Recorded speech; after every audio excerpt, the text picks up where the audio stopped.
Hello, and welcome back to Kim Reads as we continue with Kirsten's Surprise. Chapter 5 Silent Night, Lucia Night.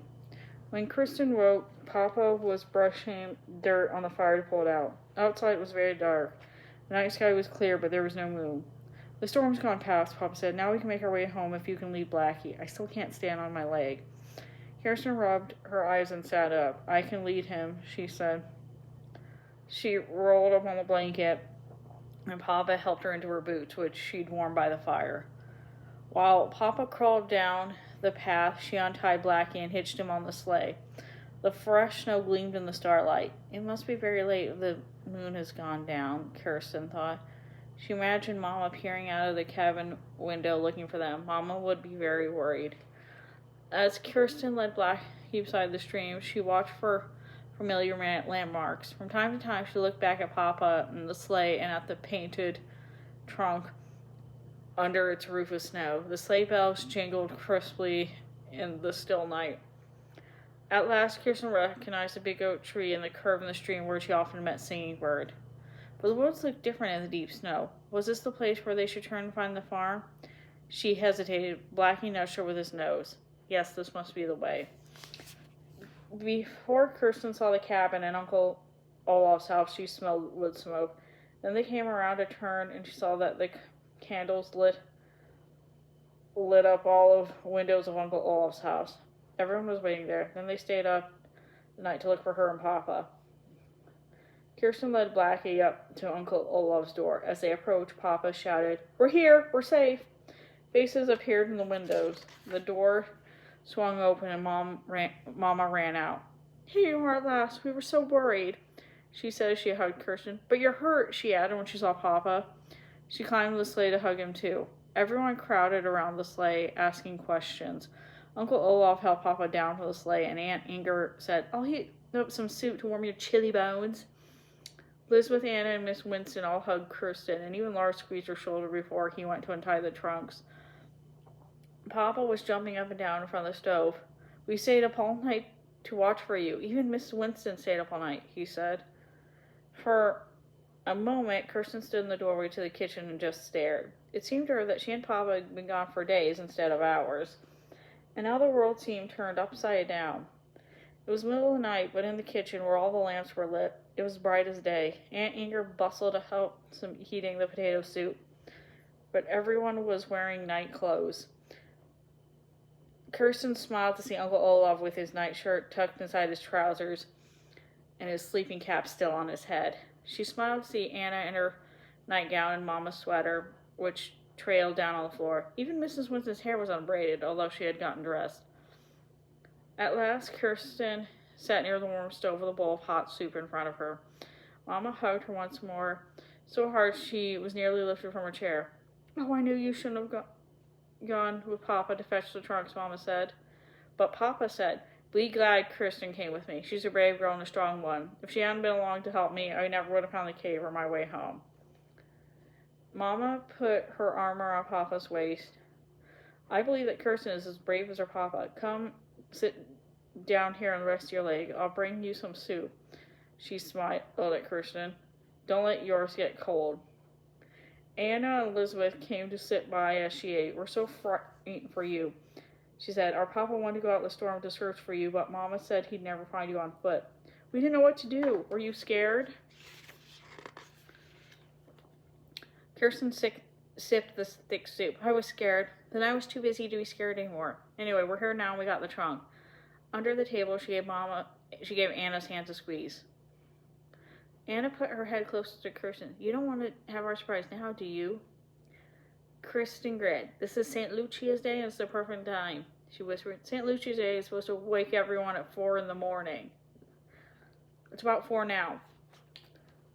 Elizabeth pulled her chair closer. "How will we surprise everyone when they're all awake anyway?" she asked. When Kirsten lowered her voice even more. "When Lars and Olaf bring in the trunk, then Mama is sure to open it. I'll sneak the white dress out. In the meantime, you can get the crown and the tray of bread. When we're all ready, Miss Winston can tell everyone to shut their eyes."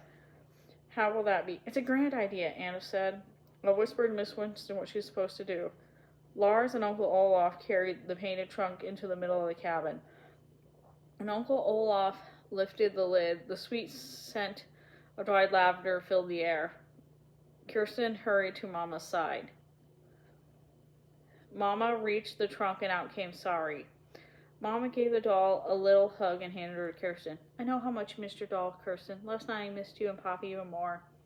Now we're all together again, even Sorry. Kirsten took Sorry in both hands and looked at her closely in the flickering light. Sorry was just a rag doll with a faded face and a sun-bleached dress, but she was Kirsten's very, very own. Kirsten pressed Sorry to her cheek. And here's Peter's clay whistle, Mama said.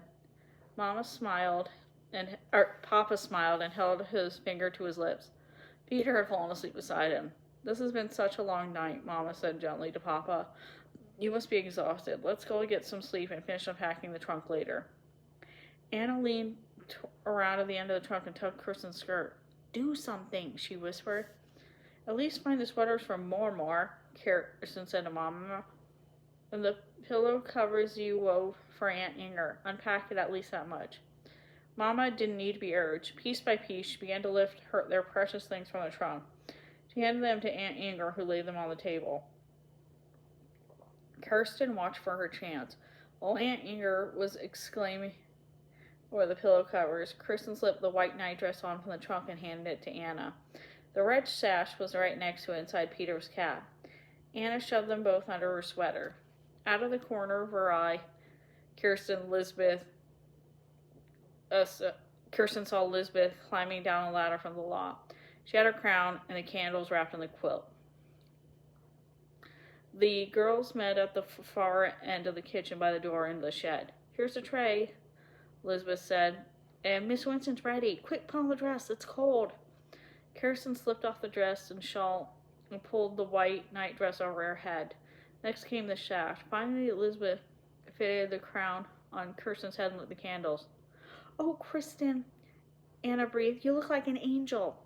We're almost ready now, Elizabeth said as she lit the candle on her tray. Miss Winston came hurrying in the kitchen. Told everyone to shut their eyes, and then I turned down the lamps. Come now, they're waiting. Anna Elizabeth scampered across the kitchen ahead of Kirsten.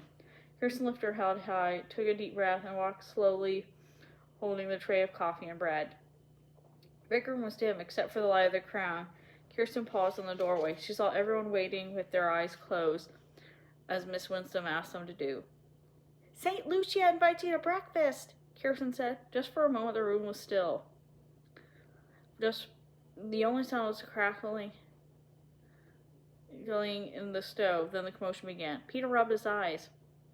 Oh, it's Christmas time, he cried. Everyone called out, Merry Christmas, and what a wonderful surprise. Kirsten looked around the room as she passed the St. Lucia tray to her family. Mama's blue eyes were shining. Anna, Inger, and Uncle Olaf were smiling with pleasure. Peter and Lars grinned and munched on the bread. Miss Winston squeezed Anna's hand. Is that what it was like last Christmas in Sweden? Elizabeth asked Kirsten as she handed Papa a mug of coffee. Kirsten thought about how much she loved the home she left behind in Sweden. And then she smiled at the cousins she liked so well. How happy she had been tonight when she and Papa had finally found their way back to this new home, which was finally brightly lit for them in the dark.